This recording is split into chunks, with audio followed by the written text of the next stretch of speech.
Si vous appréciez mon travail sur YouTube et souhaitez m'aider à le faire connaître, je vous invite à liker, vous abonner, activer la cloche, laisser un commentaire ou partager cette vidéo. Votre aide m'est extrêmement précieuse, je vous en remercie et vous souhaite un excellent visionnage. La dernière fois que j'ai été malade, ma guérison a nécessité... Wi-Fi ? Il faut pas venir sur la table quand j'enregistre. Ça va, tranquille ? Oui, tu veux de l'attention, hein. Tu veux de l'attention. Allez, Wi-Fi, bouge. Tu veux dire un petit mot ? Dans le micro ? Voilà. La dernière fois que j'ai été malade, ma guérison a nécessité 4 étapes. Constat des symptômes, diagnostic, choix du traitement, traitement. La dernière fois que j'ai été malheureux, il y a quelques années, ça s'est réglé exactement de la même manière. Lundi matin, 7h, dans l'Eurostar vers Londres. Absolument tout me gonfle. Mon réveil à 4h30, la vie à Londres qui me convient pas, mon boulot complètement sans intérêt là-bas, ma relation dysfonctionnelle, ma famille et mes amis qui me manquent, le design désastreux du nouvel Eurostar pondu par des guignols qui ont notamment oublié de mettre des appuis-têtes sur les sièges. Bref, je ne trouve aucune pensée positive à laquelle me raccrocher. Et pour la première fois de ma vie, je m'entends prononcer intérieurement « Je suis malheureux ». Ça m'a quand même fait un petit choc. Il faut savoir que j'avais tout risqué en quittant mon précédent boulot pour aller candidater à mon MBA, puis en quittant la France pour aller m'installer à l'étranger. Je m'étais battu des années durant, j'avais atteint tous les objectifs que je m'étais fixés. Et tout ça pour finir malheureux ? C'était absurde. Il fallait que je trouve une solution, même si ça impliquait de tout plaquer, de rentrer à la maison et de recommencer à zéro. J'ai voulu comprendre la cause exacte de mon mal-être. Je me suis demandé pourquoi j'étais malheureux. Là, j'ai un peu bloqué.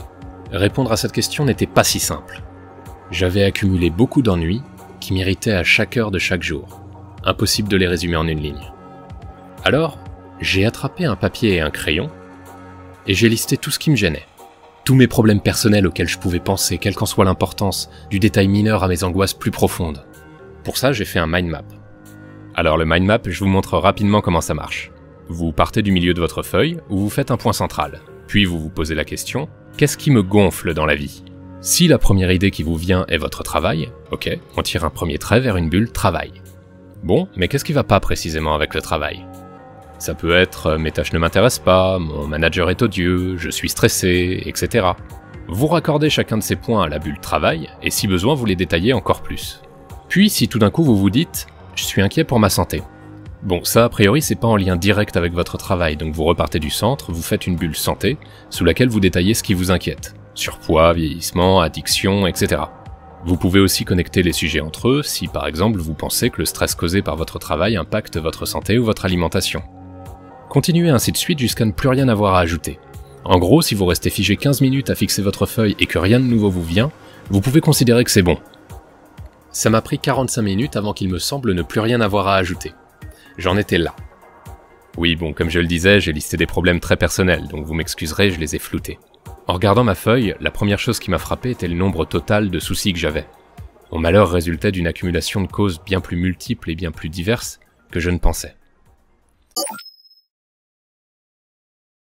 Pour rendre exploitable la grande quantité d'informations que j'avais couchées sur le papier, j'ai dû faire des regroupements.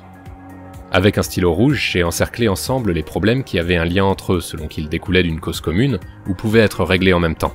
Cette étape est assez arbitraire, vous pouvez faire ces regroupements un peu comme vous le sentez. Dans mon cas, j'avais encerclé 5 ensembles de problèmes bien distincts. Je leur ai donné à chacun un petit nom, ça je peux bien le révéler, à l'époque je souffrais de self-esteem dégradée, d'inactivité créative, de relations dysfonctionnelles, de vie sociale affaiblie et d'ennuis professionnels. Et là j'avais enfin mon diagnostic sous les yeux. J'étais malheureux par l'effet combiné de ces 5 causes majeures. Déjà je me suis senti mieux de la même manière qu'on se sent rassuré quand le médecin nous donne un diagnostic après avoir étudié nos symptômes. Mon problème ne tournait plus dans ma tête, derrière mes yeux, je l'avais attrapé et posé devant mes yeux, en pleine lumière. Une fois le problème connu, il fallait décider comment le combattre. S'agissant de 5 problèmes et non d'un seul, j'ai écrit 5 plans d'action visant d'abord à m'en soulager, puis à terme à les éliminer. Évidemment, les nombreuses actions qu'ils contenaient ne pouvaient être accomplies immédiatement. Certaines étaient très long terme, nécessitaient un travail régulier, et il fallait prioriser. En même temps, ça se tient. On prend rarement toute la boîte de médicaments d'un coup pour soigner une maladie. Je me suis donc fixé d'avancer sur ces plans d'action sur la base des principes suivants. Chaque plan d'action est composé de plusieurs actions pouvant être réalisées l'une après l'autre ou en parallèle. À tout instant, je dois savoir quelles actions il m'est immédiatement possible de faire. À résultat égal, je dois prioriser les actions les plus faciles et les plus rapides à exécuter. Chaque soir, j'ai le droit de dormir tranquille si j'ai avancé sur au moins un des 5 plans d'action. Je peux même dédier de longues périodes de temps à un seul de ces 5 plans d'action si nécessaire. Certaines actions sont facilitées dans certains contextes, je réserve leur exécution à ces contextes-ci, par souci d'efficacité. Par exemple, dans la catégorie self-esteem dégradée, l'un de mes problèmes était mon surpoids. J'avais négligé l'activité physique et compensé mes soucis avec de la bouffe. J'ai décidé de faire un programme intensif, régime et sport.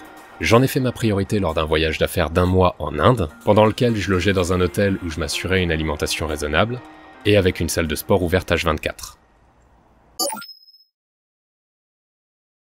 Mon plan d'action était prêt quand mon train est arrivé à Londres et il me restait plus qu'à exécuter.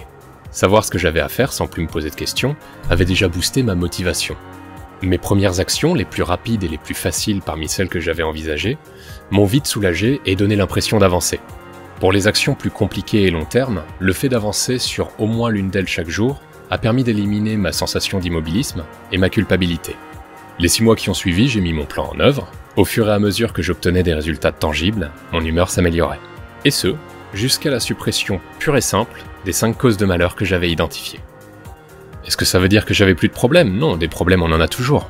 J'ai identifié de nouvelles choses à améliorer depuis, j'ai poursuivi ces objectifs, puis d'autres encore, et ainsi de suite.